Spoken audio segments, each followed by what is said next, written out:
Hey guys, I want to welcome you to this week's webinar talking about the Bitcoin revolution and what 18-year-olds need to know. This is coming from the standpoint of if I were sitting in your shoes, what I would be doing right now to get myself prepared for the upcoming blockchain revolution, all the innovation and technology. As a side note, this talk is excerpted from a recent speech that I gave to the Texas A&M University Mays School of Business last week to a group of undergraduate students taking the very first Bitcoin class on Bitcoin. So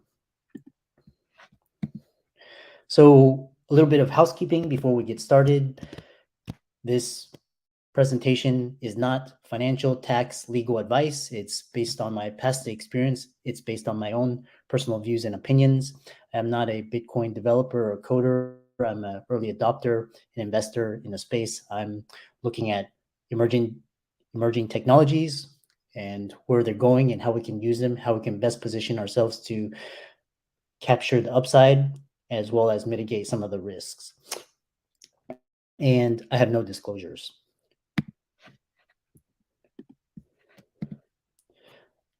So today's talk is going to be all about part story, information, guidance. I'm going to talk a little bit about myself, my background coming from the physician side, how I got into Bitcoin. Given the recent banking crisis from Silvergate, Signature, Silicon Valley Bank, Credit Suisse, a lot of institutions, citizens, other countries are considering Bitcoin as a new alternative asset class. So it's really nascent, but it's still volatile, but a lot of people are starting to consider this as a alternative to government-backed fiat currencies. Given government collapses, fiat currency collapses. Some of the opportunities to capitalize on the space financially, career-wise, I'm here all about how to get you focused and how to get you on the path to success. A lot of the challenges and risks associated with the space, what I think the future will look like, and open it for any questions.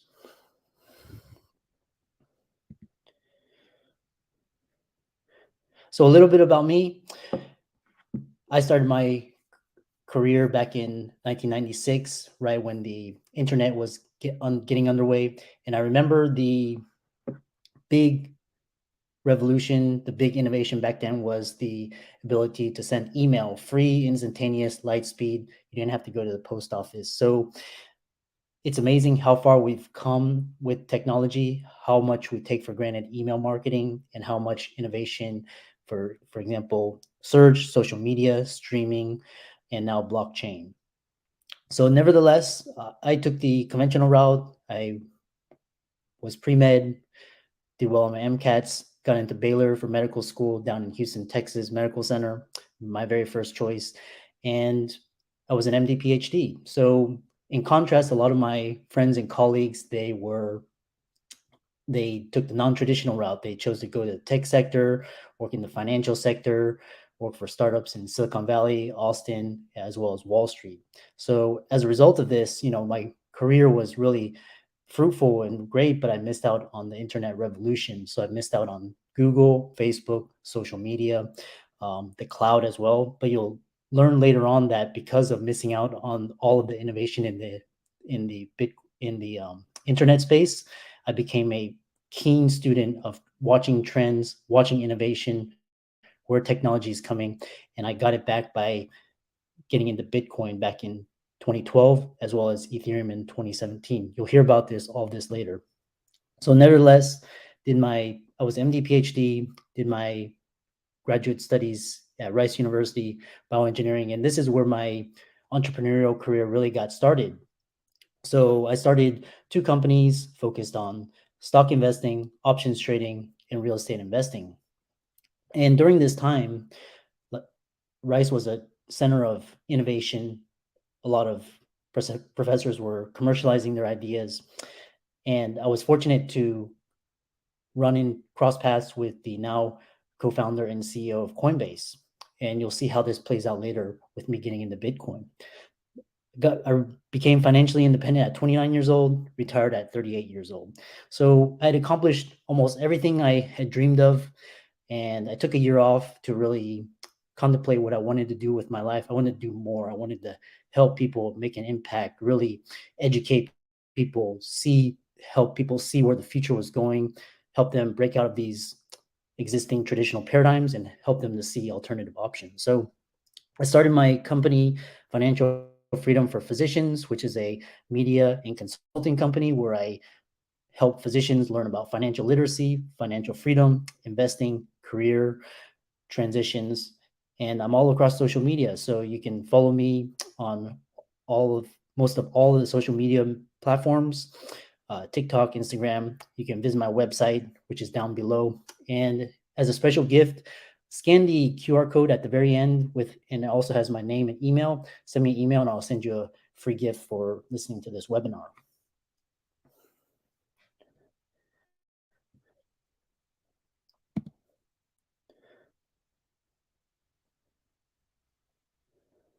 So my journey into Bitcoin. So that's a little bit about me, but really the talk is, innovation, technology. I haven't spoken about Bitcoin much because the much of the negative press, but you know, I got into Bitcoin early back in 2012 when Brian introduced me to the concept of Bitcoin, had me check out the white paper. I read it, was instantaneously, I could see that it was talking about, as opposed to the transfer of information and the democratization of information, it was allowing the democratization and transfer of value across the internet. And so this really, the decentralization of the protocol, the immutability, the scalability, the trustless, and all of these aspects, the digital nature really turned me on. And I bought my first Bitcoin in 2012 on Coinbase. And then eventually keeping in touch with the space, hearing about Ethereum, all the developers going onto the platform, creating these great applications, and got into Ethereum early on in 2017. And it's been an awesome ride because I'm an author, I'm a speaker, I'm speaking for some of the most biggest physician name brands, including White Coat Investor, Passive Income MD, a lot of the big name physician podcasts. I've been on there.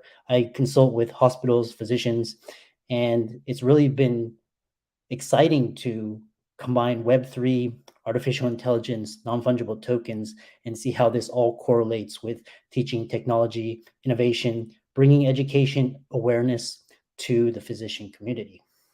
So we're living in a really great time. There's so much opportunities. A lot of the media talks about the negative aspects, all of the fear, because that's what sells the ads. But really, there's the amount of opportunity is tremendous.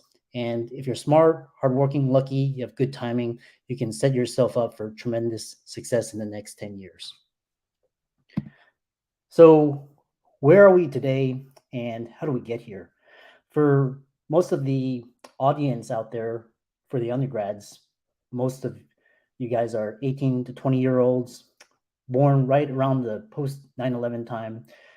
So, and I've lived through the 2000 tech bubble, 9/11, Enron, WorldCom, 2008, 2020, the pandemic, as well as this year's banking crisis. So we've lived through a lot of boom bust cycles, and I can tell you that the amount of disruption, change, innovation happening in the last 20 years doesn't compare to what we're experiencing today and what is going to happen in the next 5 to 10 years. It's really staggering and exponential. So we're currently experiencing a lot of instability geopolitically. China, Russia, Taiwan, all of these countries, economically, financially, socially. So all of these are coming together all at once. Usually it's one or two crises, but now we're in this age of the fourth turning, which I'll talk about, where everything is colliding and traditional paradigms are changing and shifting and new ones are emerging. So we just came out of a pandemic. Wealth gap is all-time high. Climate change, we've got aging demographics. And so on top of this change, we also have technological innovation as well as artificial intelligence. So this is what's an example of called Reed's law. So Metcalfe's law is the network effect. So network effects really come into play. For example, if you look at companies such as Airbnb, Uber, Lyft, DoorDash, Coinbase. These are exponential. Facebook. But then when you combine technology plus artificial intelligence, it's called Reed's law. So you have exponential change upon exponential change. So you have a rapid shift in the amount of the pace of disruption. A lot of industries are going to get changed. A lot of jobs are going to get displaced. And so, a great book that talks about this is titled The Fourth Turning. So, the key thesis of the book is that everything is cyclical. So, every 80 to 100 years, crisis occurs. It really fundamentally reshapes the social, political, and economic order of the country. And these turnings are usually precipitated by crises on multiple fronts, which I just described. After this crisis, you have a rebirth, you have new paradigms, you have stability for another 80 to 100 years until the next crisis. So that's where we're seeing today the transition from an industrial labor-based economy into an information capital-based economy. So if you're prepared, you have the mindset and skills needed to succeed in highly dynamic and changing environments, you can do very, very well.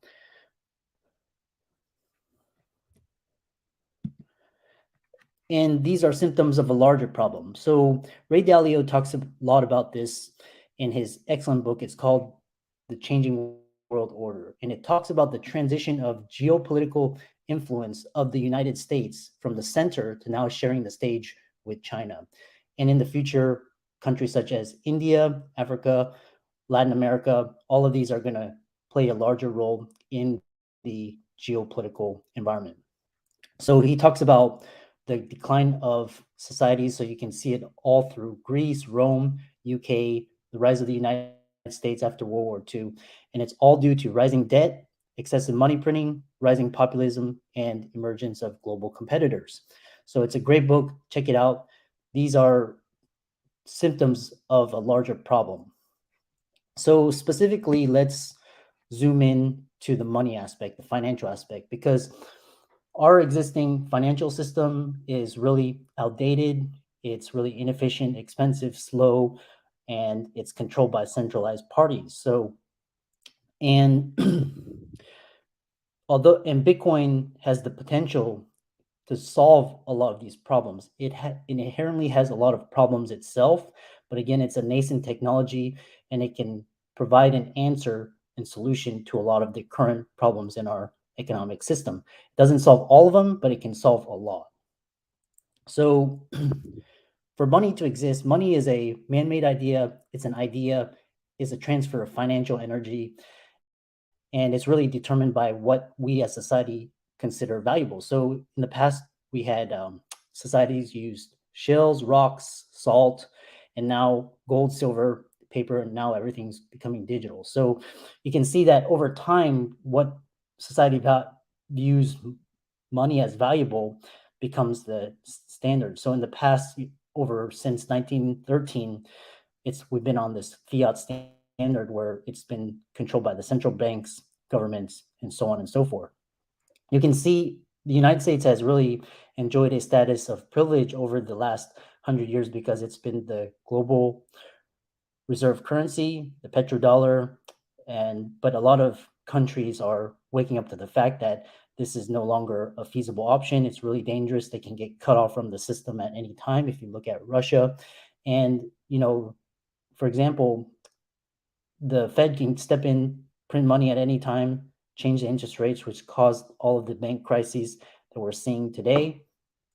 And it's all based on fiat or government decree. So if the governments, for example, in Latin America or Venezuela and Turkey, hyperinflation, where they can confiscate the wealth of its citizens, they can undergo geopolitical, overthrow of their governments. These are symptoms of an unstable and unsafe banking system. So luckily in the United States, we haven't gotten there yet, but we're moving towards that. So Bitcoin could offer a solution.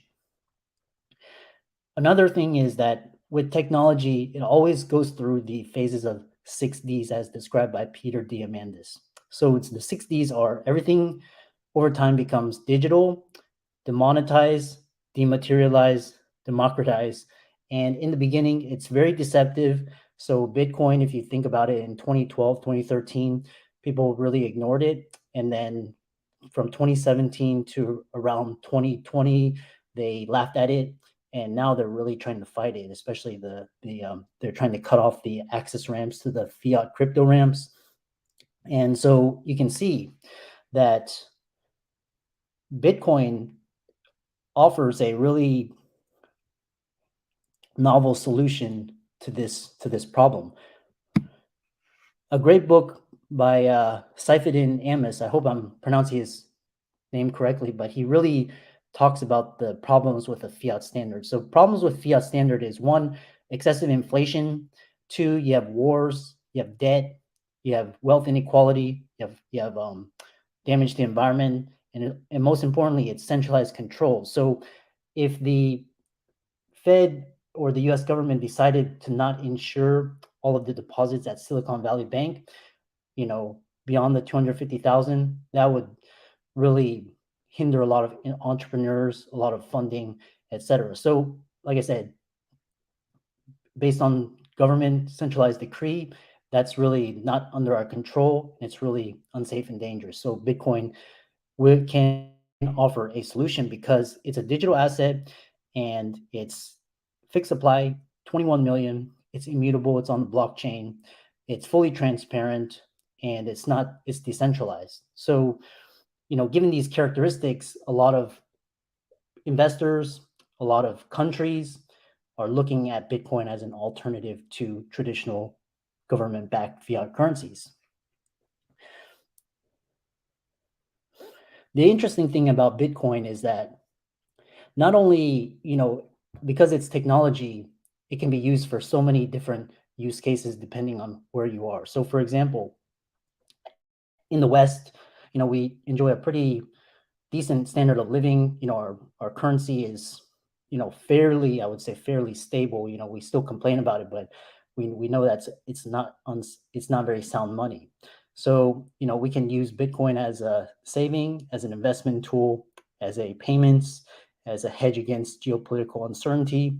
But for example, if you're in Latin America, Bitcoin could be an alternative to the traditional fiat system. So citizens in Latin America, what they usually do to prevent and combat against hyperinflation of their local currencies is that they buy US dollars. The problem with US dollars is that it's very hard to come by and it's very expensive and it's slow and inefficient. So they're traditionally, they can't get banked. So, entering Bitcoin, you can receive payments almost instantaneously from other parties. You don't need banks, etc. And so this is why it's extremely attractive. If you look at, for example, countries uh, outside of the United States where their governments can be oppressive, they can take the wealth of they don't have strong property rights. They can't seize Bitcoin because it's digital, it's on the blockchain, it's in your hardware wallets, etc. So these are some of the reasons why the applications are so interesting and novel.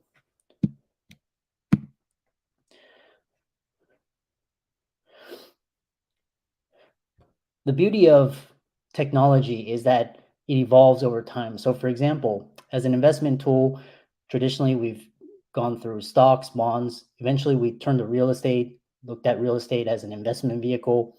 Now, people turn to private equity, hedge funds, all these alternative asset classes to increase their returns, increase their gains. So, Bitcoin can play a role in the asset allocation space. So, it's in the beginning they called Bitcoin, a scam, a fraud, bubble, etc.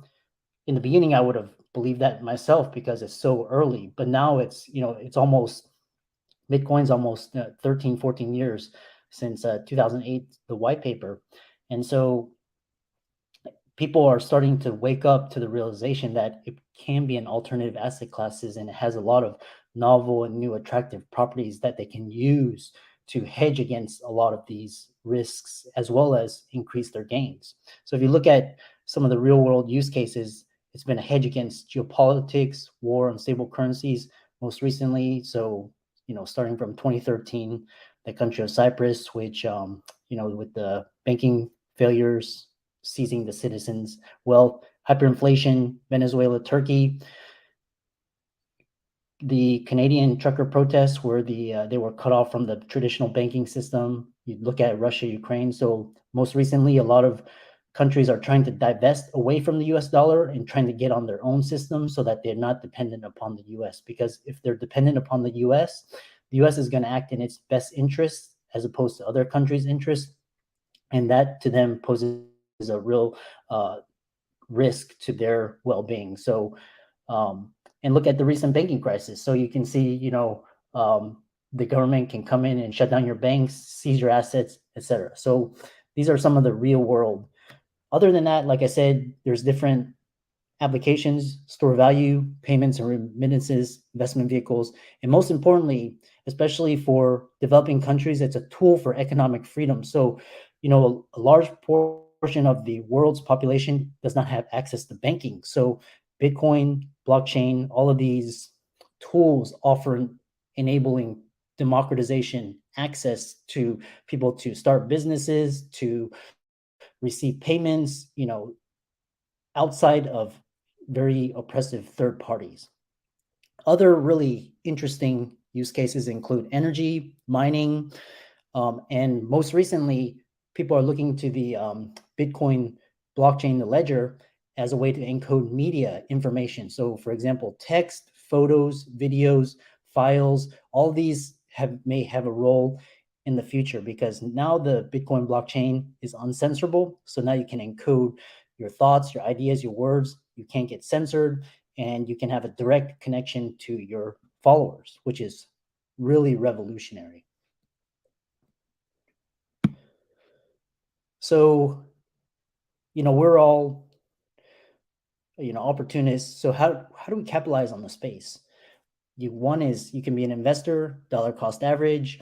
You can invest in other blockchain companies, start your own company. This is what I think the best time to be an entrepreneur is now. There's so many problems in the world, and we need entrepreneurs, founders to start companies to solve some of these problems.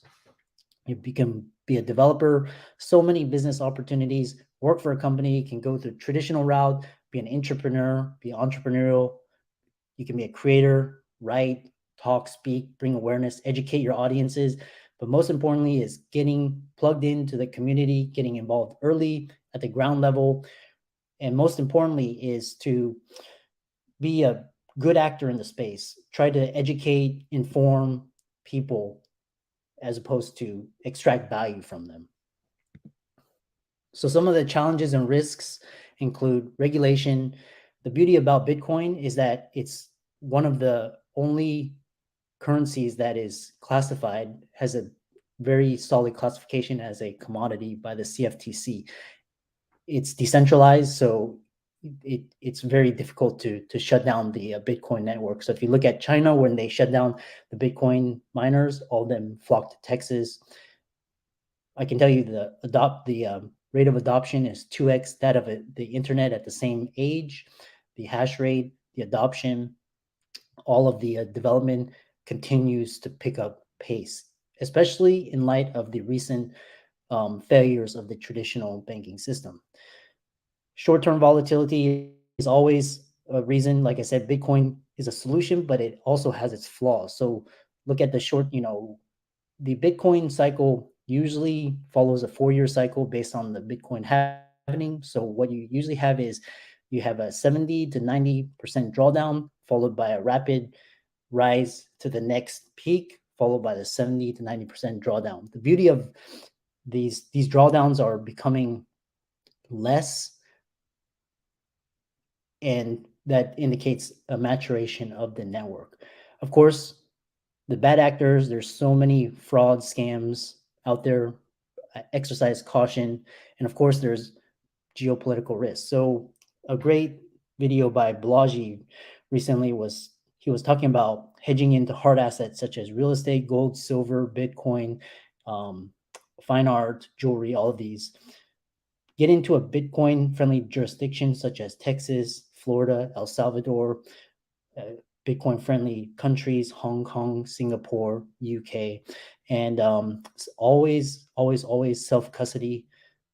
Do not store your coins on the centralized exchanges because these centralized exchanges can go down.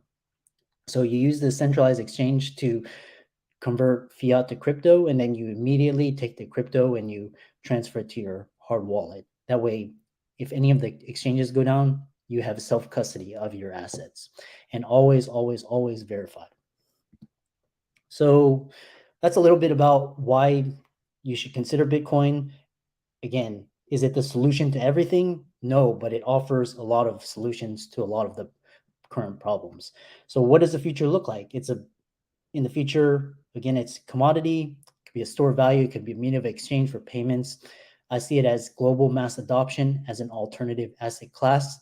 The question of whether it will replace, be the global reserve currency is a matter of debate. What I see Bitcoin as is sharing the stage with the US dollar, the Chinese yuan, Bitcoin, and having a strong role in the global payment system. That's my prediction. I could be wrong. And again, expect a lot of innovation in the payments section, energy mining, as well as the very exciting part is Web3, especially in media, music, gaming, and film, all the way to traditional industries such as insurance, real estate, all of these. And there's also other applications that we haven't thought of that I haven't discussed. So the future is really bright. And I thank you for your time and attention. I really enjoyed this talk. This is one of my passions. And please get in touch. This is my email address, and you can scan that QR code, connect with me on social media.